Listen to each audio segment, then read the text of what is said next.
There is a peculiar hush that descends on a company the moment everything pivotal shifts. It is not a calm silence, but a taut, watchful stillness, like the very walls are bracing for some unseen event. That Wednesday morning, Artemis Solutions was swathed in precisely this atmosphere. Phones still rang, keyboards clicked, but beneath it all, every heartbeat seemed paused. I've worked in this firm for 17 years. Over time, I learned to distinguish between focused quiet and fearful silence. This was the latter. Doors, normally propped wide open, now stood slightly ajar, edging toward closure. Conversations at desks tapered off the instant footsteps approached. Even the elevators crept more slowly, as if reluctant to disturb the uneasy hush. By mid-morning, the rumour that Michael Anderson, our chief executive, had been whisked away on an emergency medical flight to Gothenburg had permeated the building. Word of a formal email or announcement nowhere to be seen. Instead, whispers spread that his daughter, Ellen Anderson, would temporarily assume his duties. I had only met Aileen twice before, once at an employee gala where she introduced herself as a strategic operations advisor, and once in a crowded stairwell where she mistook me for part of the HR team.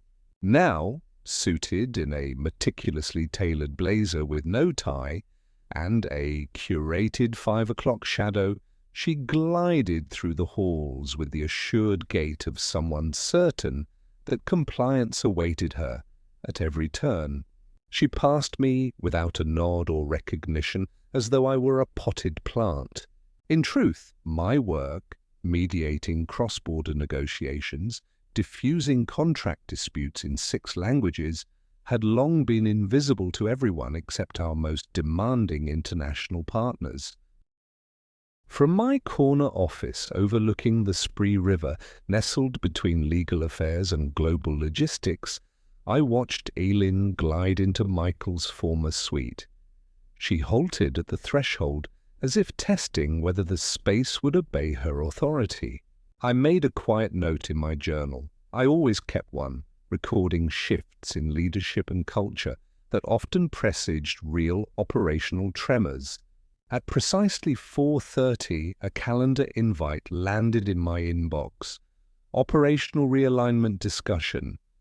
No agenda, no context, just the muted promise of corporate restructuring. I accepted the invite without comment. I always arrived early. I glanced at my reflection in the glass wall as I left the conference room. Aileen Anderson remained seated, eyes downcast on the slim dossier, her expression unreadable. Behind me, the corridor's hush pressed in, but I felt oddly buoyant. For 17 years, I had been Artemis Solutions' secret lubricant, smoothing cultural friction, translating unspoken expectations, diffusing crises before they rippled into boardroom scandals. Yet here I was, sliding my laptop across the table like a silent invitation to chaos. That evening I returned to my desk to pack the essentials. My personalized laptop, filled with confidential correspondence in 6 languages, notes on hierarchy and protocol, transcripts of midnight calls with tense port officials, would stay. The standard issue desktop, which I had reluctantly begun each day for company routines, was now superfluous. I transferred emails, export logs, key folders labeled Latin America Customs, APAC Regulatory Holds, and European Banking Protocol. Each folder bore scars of my interventions, crises averted, contracts saved, reputation preserved. By Saturday morning, the office was deserted except for cleaning staff. I spent hours organizing 3 critical sets of documents. The first was my cultural playbook, hundreds of pages of annotated guidelines I had drafted, prescribing when to bow, which form of address to use in Arabic communications, or how to structure gift-giving rituals in Japan. The second was my performance archive. Project deliverables I had accelerated, partner feedback I'd harvested, final contracts I'd shepherded past bureaucratic minefields. The third was my attrition forecast, a simple list of at-risk clients, each paired with an explanation of how my sudden absence would erode trust and trigger contract terminations. Sunday dusk found me at home with a cup of chamomile tea, the dossier open on my kitchen table. My phone buzzed, a message from May, a former colleague in Shanghai. "Jonas, they've already contacted Pendulum Logistics. They won't proceed without you," I typed. "I'm unavailable." Before she could press send, I added, "Their choice." Silence followed. Monday morning, I awakened to 5 missed calls from unknown numbers and an email from HR confirming my severance.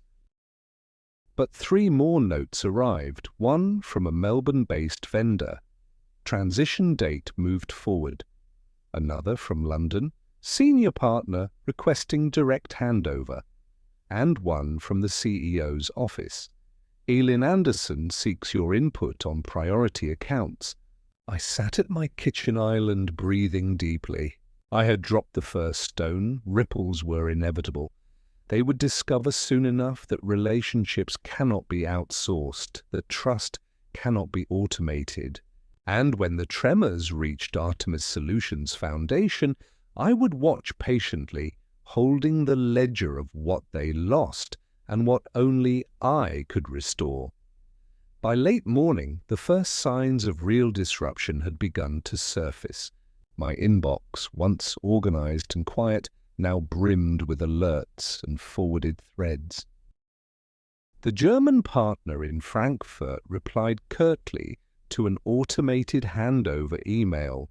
No salutation, no acknowledgement of my years of rapport building, just a terse, "We will pause all new engagements until further notice." I flagged the message under critical response and saved it for the dossier. Next came word from Bogota. Pendulum Logistics, a long-standing ally in Latin America, had posted a notice. They would reroute shipments through a competitor unless their resolution specialist, by which they meant me, was reinstated. An automated voicemail left by their regional director replayed in my head. "Jonas, without your assistance, our supply chain grinds to a halt." I transcribed it verbatim, noting tone and inflection, then emailed the recording to my attrition forecast file with the date and time. By midday, my phone buzzed with an unexpected text from Oliver, a former associate in Mumbai who had since gone independent. "Jonas, you won't believe it. They referenced a chatbot summary in an email to our South Asian client, and it was full of cultural faux pas. They're livid." I recalled how I once took the time to string Bihari and Tamil greetings into a single introductory paragraph to honor both protocols. The chatbot had collapsed them into a bland greetings landing on the wrong side of respect. I punched done on my phone. Another entry in Cultural Playbook turned bullet point in real-world consequences. As I catalogued each incident, a pattern emerged like cracks in concrete. 3 major contract losses, 2 legal exposures, and multiple reputational injuries, all within 48 hours. And each was directly traceable to the sudden removal of nuance from the process. I drafted a concise report: operational failures and cultural erosion, impact assessment. The cover sheet listed metrics: projected revenue at risk, client satisfaction scores plummeting, legal clauses flagged for renegotiation. I paused, reflecting on the quiet efficiency with which I had once intercepted similar crises. It was not grand heroism, but meticulous attention to detail. Now that very attention was absent, replaced by confident automation. By mid-afternoon, my dossier had swelled to over 200 pages of annotated correspondence, audio transcripts, and impact analyses. It was my silent testimony, a ledger of trust lost, of relationships shattered by an assumption that global business could be managed like a software rollout rather than a human endeavor. I took a slow breath, closed my laptop, and prepared for the moment when Artemis Solutions would realize the true cost of outsourcing the one thing it never understood, the humanity behind every transaction. Late on that same Thursday, a message arrived from the founder himself, Michael Anderson. The subject line was blank. The body read only, "Sven, I regret what transpired. May I have 5 minutes to speak?" I leaned back, letting the quiet settle before replying. The stillness reminded me of the morning when I first noticed the office's fearful hush. Now I felt a different calm, a quiet confidence. I typed, "I will join you at 8 tomorrow." Friday morning, I walked through the glass doors of Artemis Solutions' Berlin headquarters. The lobby's marbled floor reflected my footsteps. The front desk attendant greeted me with a nod, scanning my visitor badge. No fanfare, no announcement, just the faint hum of printers and the distant aroma of coffee. Michael Anderson stood in his private office, sans assistant or barrier between us. He appeared older than I remembered, grey at the temples, eyes steady. Without preamble, he gestured to a chair opposite his desk. "Thank you for coming," he began, voice low. "I've seen the reports. The board convened last night. They're alarmed." I unfolded the leather portfolio on my own seat and slid it forward. He opened to the first section. Quantified losses, 72 million euros at risk, 3 client terminations, 5 regulatory exposures. He paused, absorbing the figures scrawled in my meticulous hand. "I underestimated the gravity," he admitted. "Elin believed modernization meant removing redundancies, including you. I see now she was automating the very instincts that built this firm."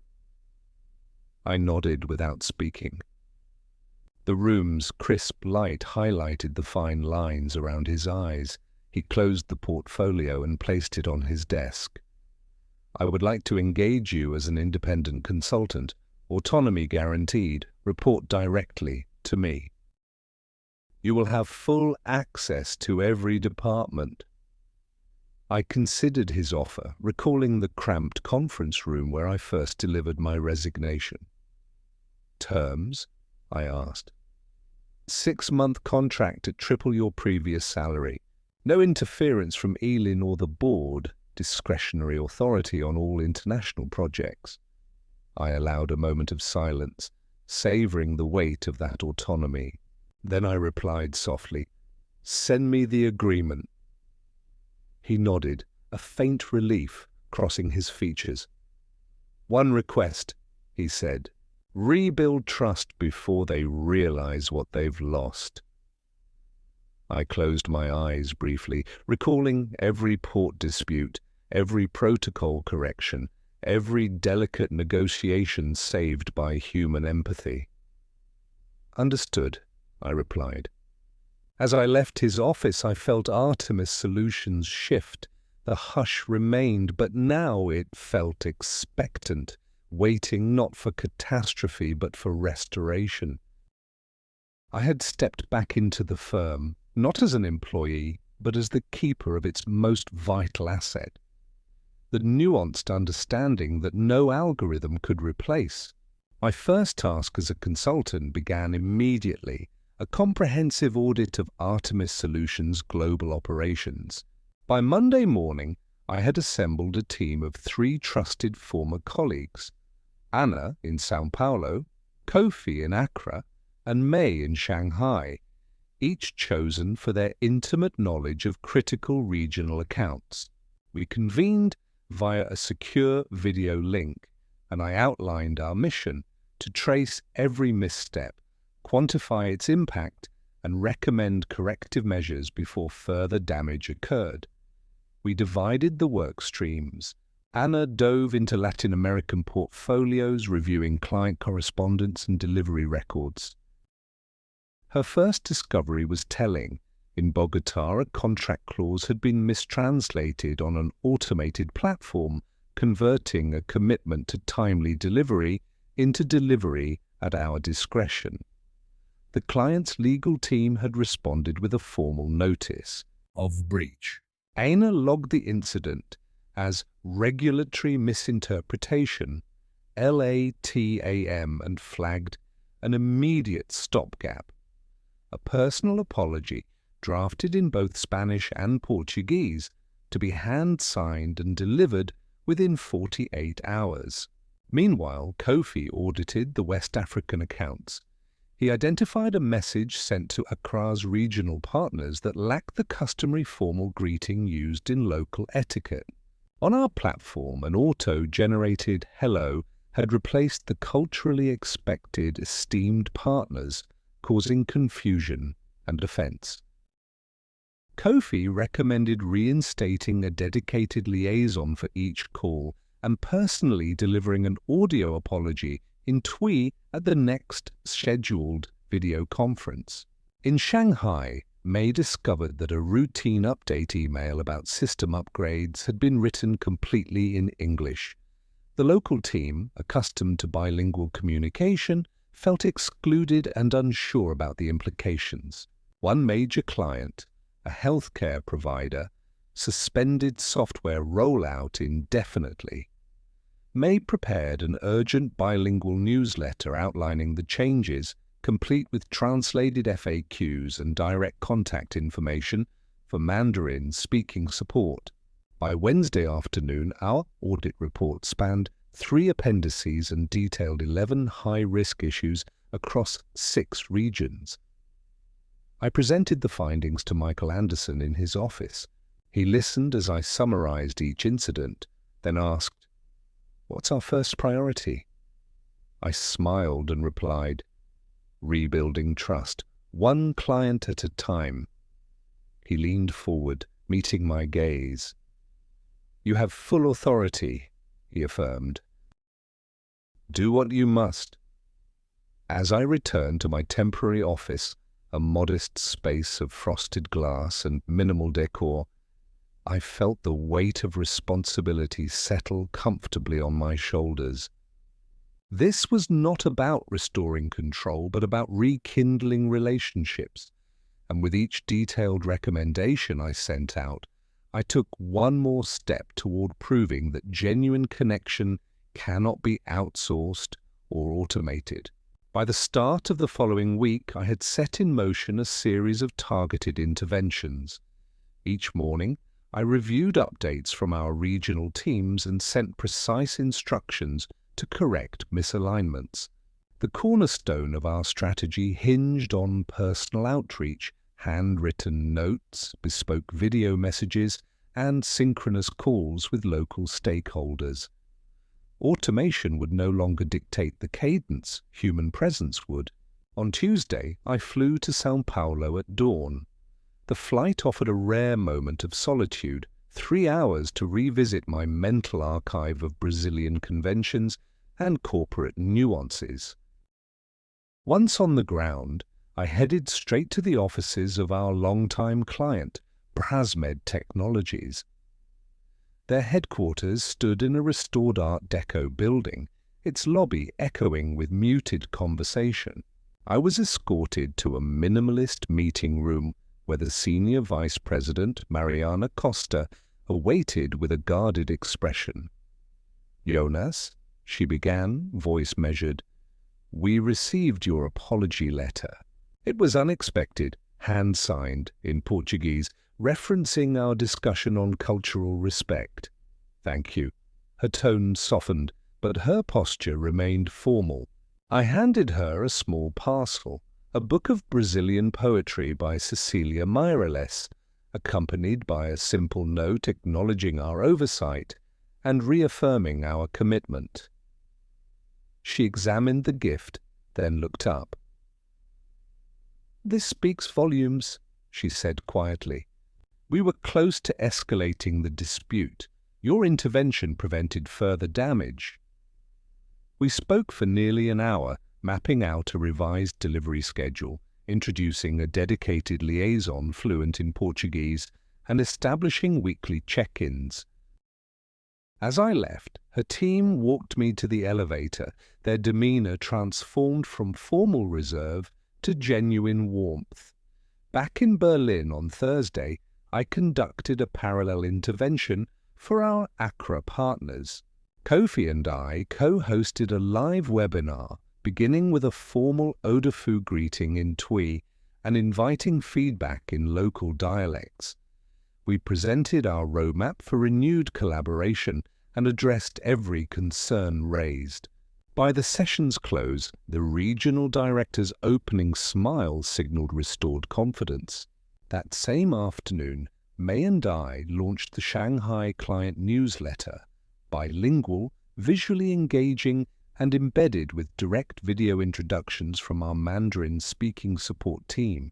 The healthcare provider's project manager responded within minutes, praising the clarity and cultural sensitivity. Each successful outreach added another brick in the foundation of trust. Back at my desk on Friday evening, I tallied the week's wins, 3 major client reprieves, reinstated project timelines, and a measurable uptick in satisfaction scores. Yet behind every metric lay a personal connection, rekindled by gestures no algorithm could replicate. As dusk settled over Berlin, I sat in my temporary office and drafted my next moves, individualized action plans for Tokyo, Dubai, and Mexico City. The crescendo of restoration had only just begun, and with each deliberate step I reaffirmed a truth Artemis Solutions had once forgotten, that relationships once broken require patience, respect, and the unwavering presence of someone who truly understands. The following Monday, my focus shifted to Tokyo, where our long-standing partnership with Sohei Pharmaceuticals teetered on the brink. A misstep at the end of last month, a casual "hi" in an automated email subject line, had equated to a breach of protocol. In Japanese business culture, such informality can be deeply disrespectful, especially when addressed to senior executives. I drafted a formal Keigo-style apology and arranged an in-person video conference with our regional director, Hitomi Nakamura. At 2 p.m. local time, I joined the call. Behind me, a simple backdrop featuring a modest ikebana arrangement lent authenticity. I opened in Japanese, "Nakamura-sama, moshiwake gozaimasen," and offered a detailed acknowledgement of the error, citing the precise point in our code of conduct that had been overlooked. Then, in English for Hitomi's comfort, I outlined corrective measures. Every email to Japan would henceforth be composed or reviewed by a dedicated native speaker. All future subject lines would adhere to the -Goku honorific format we developed. Together, Hitomi's posture relaxed as I spoke, her stoic expression softening. By the end of the call, she confirmed the renewal of our 5-year framework agreement. She even suggested a small-scale cultural workshop for our global account teams to prevent similar lapses. I thanked her and promised to coordinate details within 24 hours. Later that day, I flew to Dubai to address the stalled contract with Emirates Tech Ventures. The dispute had centered on a ceremonial gift. An automated recommendation engine had selected a leather briefcase stamped with the company logo, which, in local Emirati practice, was considered too ostentatious. I arrived at the headquarters, an architectural marvel of ivory-clad towers, and met with Sheikh Al-Yamani's procurement lead, Fatima. I presented a replacement gift, a simple box of dates hand-packed by Bedouin artisans, accompanied by a note in Arabic calligraphy acknowledging our misjudgment. Fatima accepted it graciously, commenting that humility in gifting reflects true respect. We finalized the contract extension on the spot. By Wednesday, I turned my attention to Mexico City, where our alliance with Verditech Energy had fallen into limbo.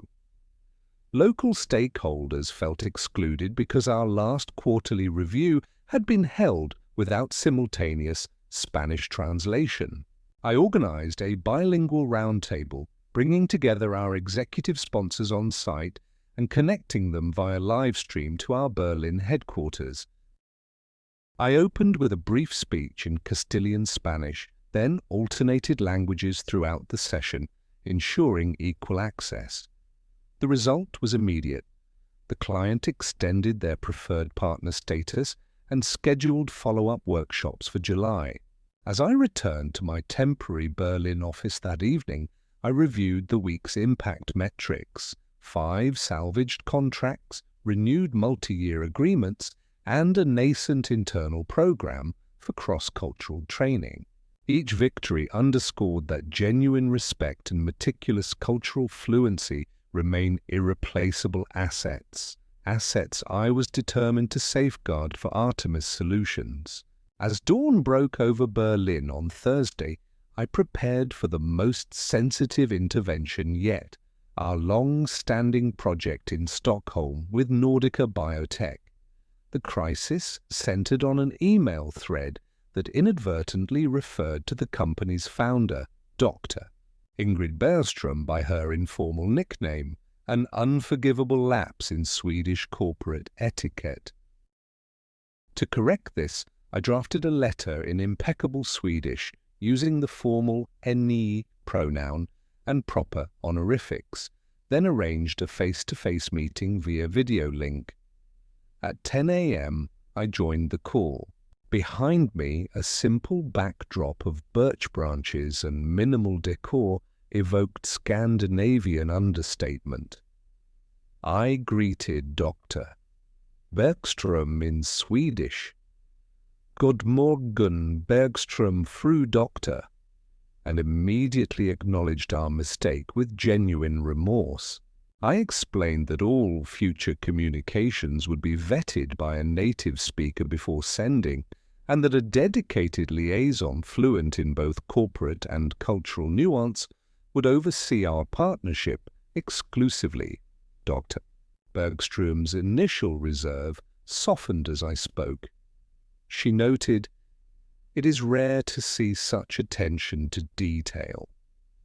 Within minutes, she agreed to extend our collaboration by another 3 years under enhanced terms. A small victory, but significant. It re-established trust at the highest level. Next, I shifted focus to our Middle East account in Riyadh, where a mismanaged introductory gesture during a negotiation call had offended key decision-makers. I drafted a personalized video message in Arabic, delivered with precise cultural inflections, then coordinated an in-person workshop on Saudi business customs for our global sales force. The regional director confirmed resumption of talks and praised our proactive sensitivity. By Friday afternoon, I had completed direct interventions in 6 key markets.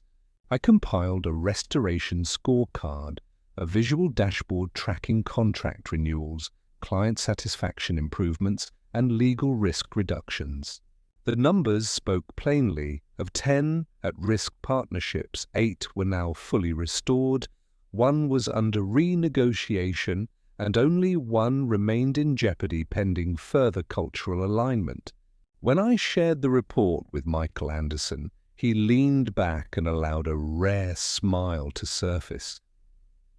"You've done more in a week than we managed all quarter," he observed.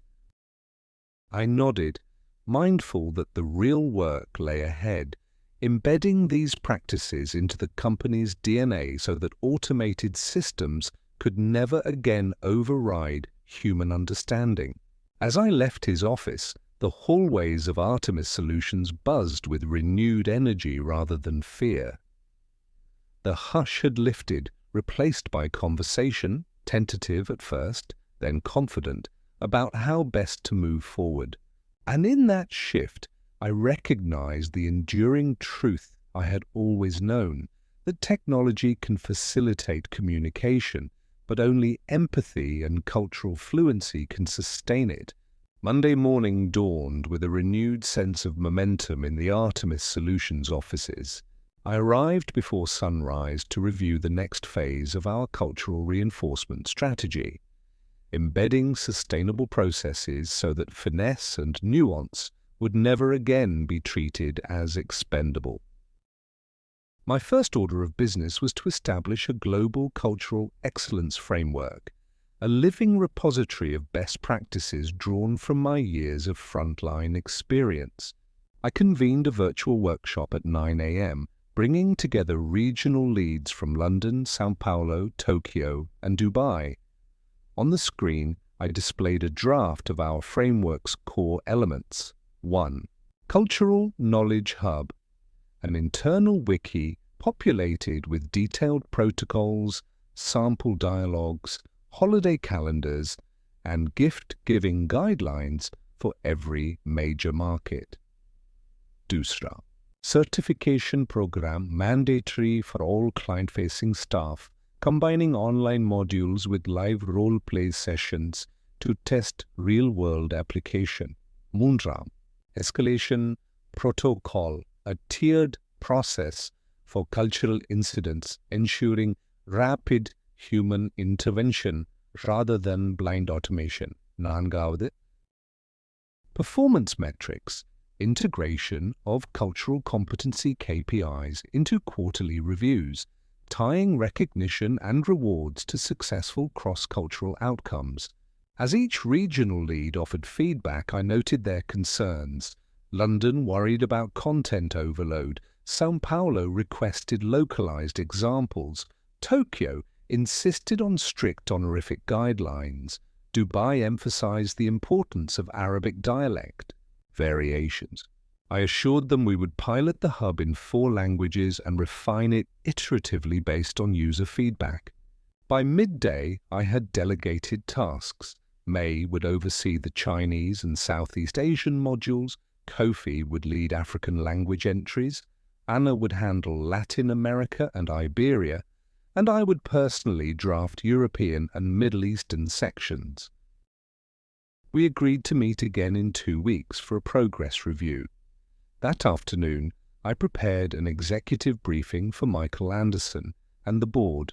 In it, I highlighted how integrating cultural fluency into core processes would reduce risk, increase client loyalty, and enhance Artemis Solutions' reputation as truly global.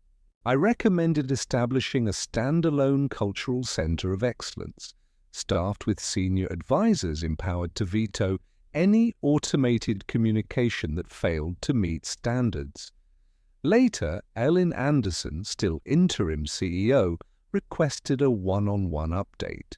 She confessed she had underestimated the scope of our work. I explained that cultural understanding was not a one-off fix, but an ongoing commitment.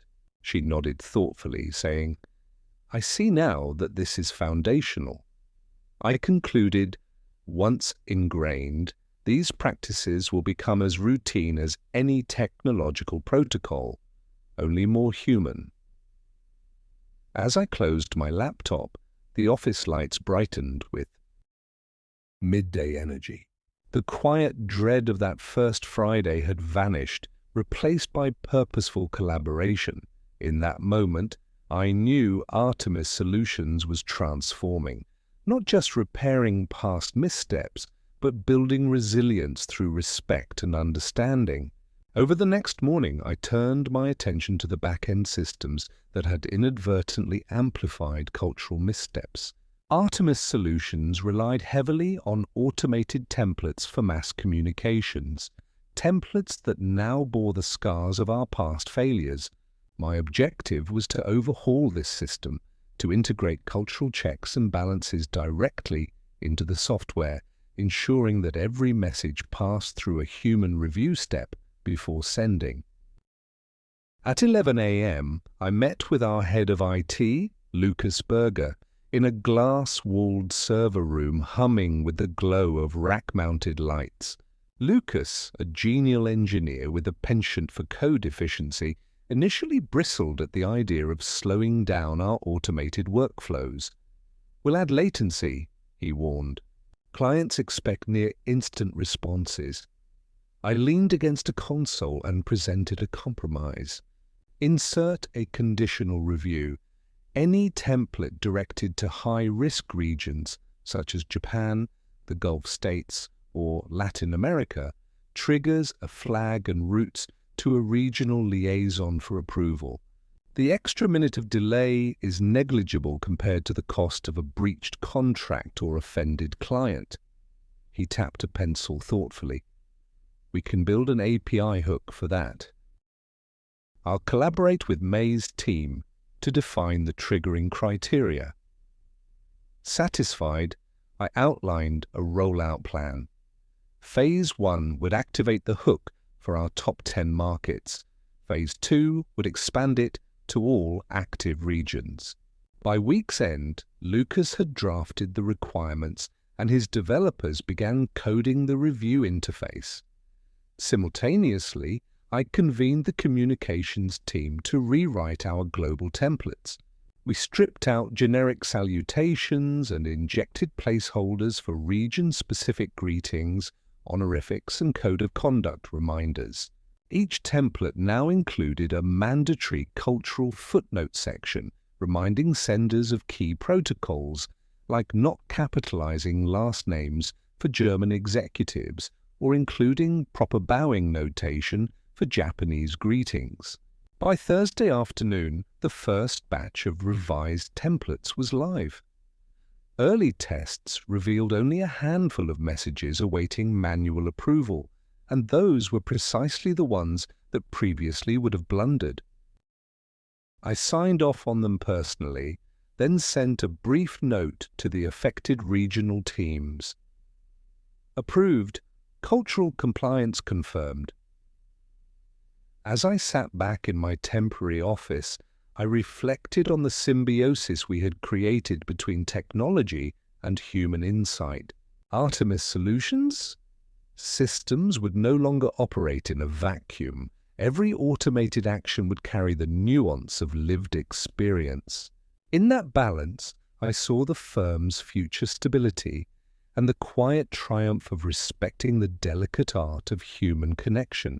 By the following Monday, the new review system and template reforms had been live for just over a week, and the results were already tangible.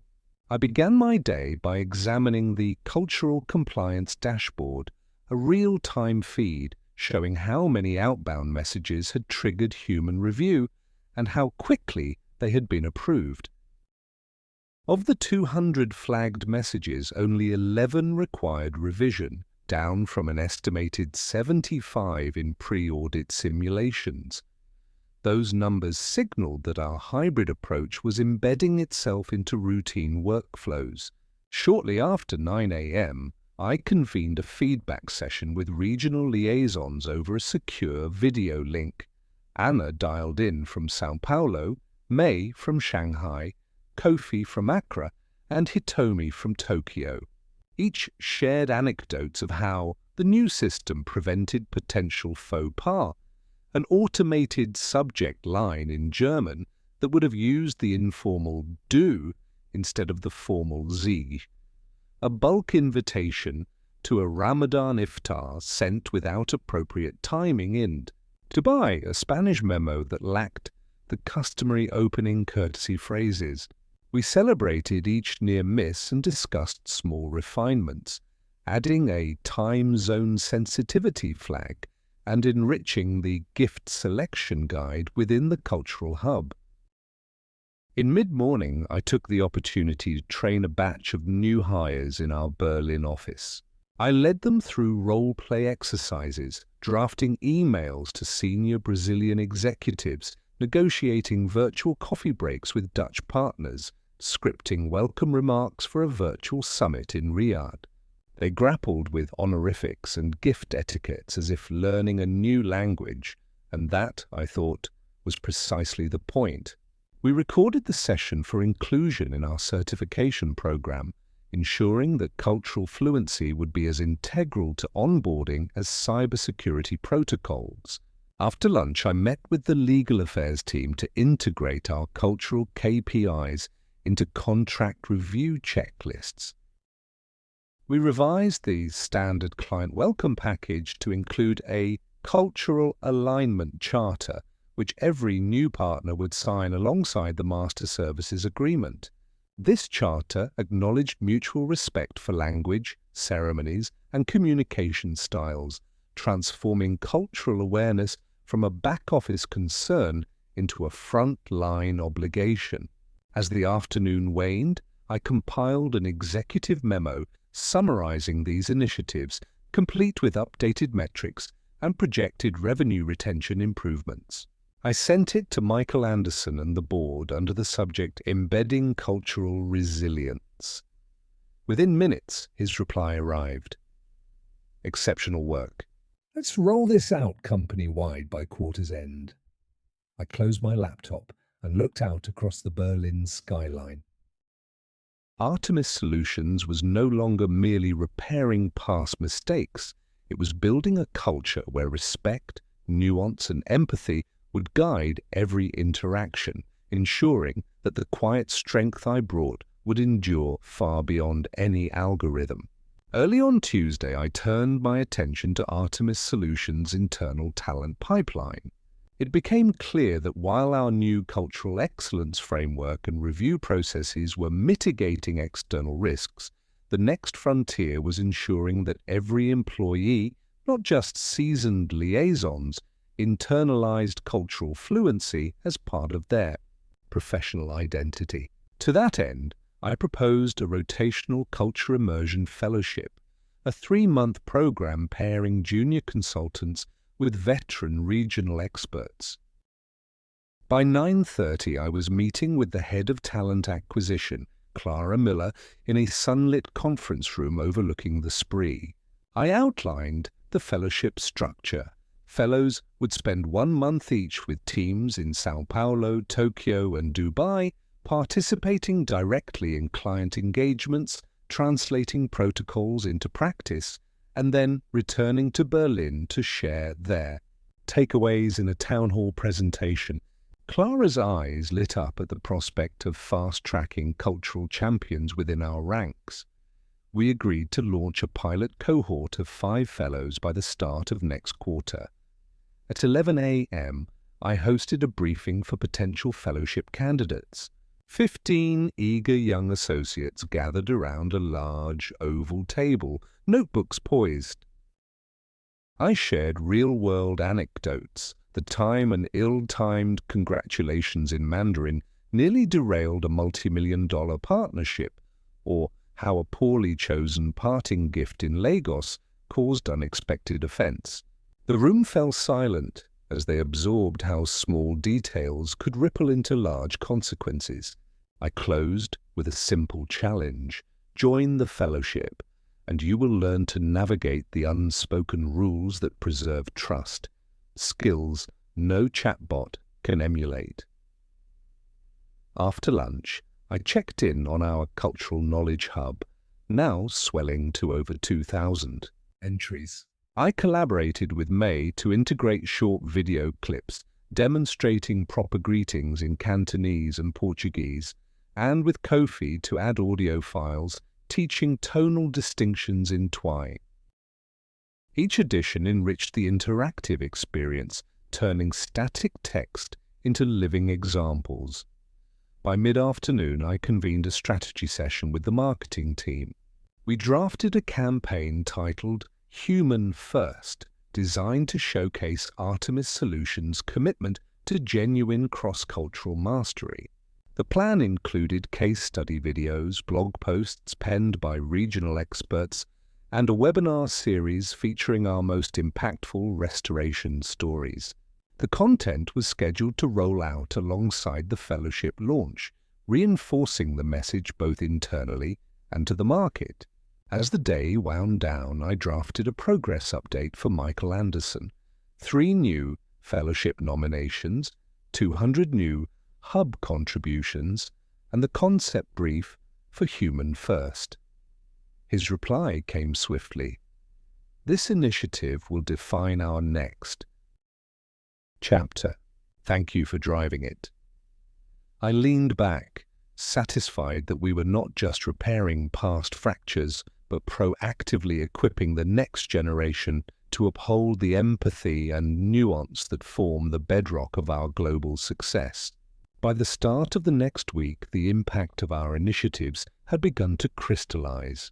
I arrived at Artemis Solutions' Berlin office before 8 a.m., giving myself time to review the updated Client Trust Index, a composite score tracking each partner's confidence levels based on survey responses, renewal rates, and incident frequency.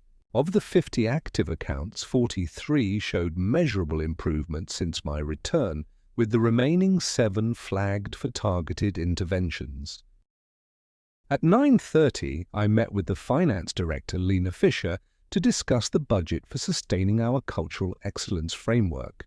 She presented a detailed breakdown of the first quarter's return on investment, recovered contract value of nearly €35 million, a 15% reduction in compliance-related penalties, and an uptick in average deal size by 7%. Lena nodded appreciatively as I suggested allocating a recurring line item for ongoing cultural training and technology maintenance, ensuring no future leader could dismantle what we had rebuilt. Later that morning, I gathered the regional liaisons for a mid-cycle review. We convened around a round table in the Global Partnership Suite, laptops open and notebooks ready. Anna reported on Latin America. The fellowship pilot in São Paulo had already produced 2 certified cultural champions who corrected a potential miscommunication in Santiago before it escalated. Me updated us on Asia Pacific. User engagement in the Knowledge Hub grew by 40%, with dozens of new video contributions from local experts. Kofi highlighted Africa. Our revised protocols had secured a major infrastructure project in Nairobi that was previously at risk of cancellation. After compiling these successes, we turned to the 7 remaining at-risk accounts. I assigned small task forces, one to tailor a bespoke workshop for a French energy client, another to negotiate personal calls with a high-value Japanese pharma partner, and a third to provide on-site cultural immersion experiences in Dubai. Each task force had clear deliverables and timelines, ensuring accountability. By early afternoon, I drafted a comprehensive sustainability plan outlining how these protocols, technologies, and training programs would be woven into every department's standard operating procedures. I sent it to Michael Anderson with a concise summary. Our culture of continuous cultural adaptation will be self-sustaining, not a one-time fix. Within hours, his succinct reply arrived. Proceed. Embed these measures as permanent practice. As I closed my laptop and surveyed the bright workspace around me, I felt a renewed sense of purpose. Artemis Solutions was no longer merely recovering, it was evolving, and in that transformation lay the assurance that our most fragile asset, human trust, would remain guarded by more than algorithms or fleeting executive whims. By Thursday morning, the final phase of our cultural reinforcement was underway, forging deep, reciprocal relationships rather than mere transactional repairs. I scheduled in-person visits to key markets where digital interventions alone would not suffice. First on the list was London, where Artemis Solutions' partnership with Sterling and Company had shown renewed interest but needed personal cultivation. I boarded an early flight to Heathrow, reviewing Sterling and Company's leadership profiles on the plane, titles, preferred forms of address, recent public statements. Upon arrival, I was met by our London liaison, Harriet Clark, who guided me to our client's historic office near St. Paul's Cathedral. The mahogany-panelled boardroom was cool and quiet, heightening the sense of ceremony. At 2 p.m. I greeted Sir Robert Sterling in person for the first time. I bowed slightly, extended a courtesy never previously practiced, and presented a handwritten letter on cream stationery, opening with, "Sir Robert, it is my honour to reaffirm our commitment to your distinguished firm." His eyebrows rose in pleasant surprise. We spent 90 minutes discussing Sterling and Company's long-term strategy, exploring how Artemis Solutions could anticipate their needs rather than react to issues. I introduced a proposal for a bespoke cultural concierge service, a dedicated senior advisor available around the clock for any nuanced sensitive matter. Sir Robert agreed to pilot the service for 6 months, contingent on quarterly reviews. Next, I travelled to Mexico City to attend a client gala hosted by Verde Tech Energy. Walking into the grand ballroom, I observed executives exchanging pleasantries in Spanish. I joined their circle with a respectful nod and was soon drawn into discussions about shared cultural heritage. I took the opportunity to recognize Verde Tech's recent sustainability initiatives, drawing a direct parallel to Artemis Solutions' own Human First campaign. Several attendees approached me afterward, praising the sincerity of the engagement and requesting deeper collaboration. By Saturday, I was back in Berlin, coordinating follow-up actions. Harriet reported that Sir Robert personally recommended our cultural concierge model to 2 British peers. In Mexico, Verditech's CEO emailed to request a week-long on-site cultural workshop for their regional managers. I compiled these wins into an updated strategic growth brief, forecasting a 15% revenue uplift from these enhanced services over the next fiscal year.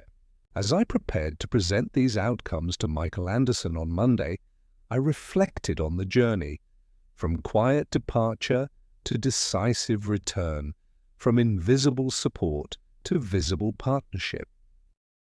Artemis Solutions had learned that enduring success depends on continual investment in the human elements of trust, respect, and shared understanding, an investment that no algorithm can replicate or replace. Monday morning arrived with a palpable shift in Artemis Solutions' energy. I met with Michael Anderson in his office, the same seat, the same quiet gravity, but now filled with renewed confidence. I laid out the strategic growth brief, highlighting the cultural concierge pilot in London and the on-site workshop for Verditech in Mexico City, alongside metrics, a projected 15% increase in client retention, a 10% rise, average deal size, and 0 major cultural incidents in the past quarter. Michael leaned forward. "These figures are extraordinary," he said, folding his hands. "You've turned what was considered a back-office cost center into a competitive advantage." He paused, then added, "Our board wants you to lead this cultural excellence division permanently." I allowed the offer to hang between us. After months of upheaval, my quiet exit, the ensuing chaos, and my return as consultant, It was tempting to accept a new title, yet I remained mindful of the journey from the anonymous liaison writing handwritten apologies to the architect of a global framework ingrained in company DNA. I looked Michael in the eye. "I will," I said, "but on one condition, that this division reports directly to you, not to any committee or interim CEO." He nodded, understanding that autonomy had been the key to every success. Over the next hour, we finalized the charter for the Cultural Excellence Division, defining its scope: oversight of all client-facing processes, stewardship of the Knowledge Hub, and governance of the fellowship and concierge programs.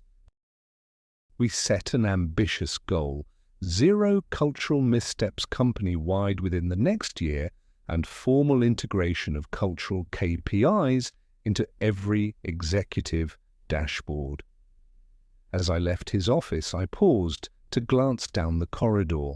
Aileen Anderson crossed my path, her expression more respectful than indifferent.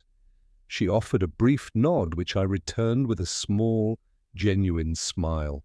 Back in my new office, modest, glass-walled, yet filled with the soft morning light, I placed the final page of the strategic growth brief on my desk. Beyond it lay the Cultural Knowledge Hub open on my screen, the fellowship roster updated with fresh names, and the first program slides for the concierge service ready for rollout. I leaned back, breathing deeply, and allowed myself a moment of quiet satisfaction. Artemis Solutions had transformed. The fragile trust I once carried in my head and heart had become a living, breathing capability, one that no automation could ever replicate. And in that enduring transformation lay the true testament to what I had built, a company not just global by default, but genuinely human at every turn.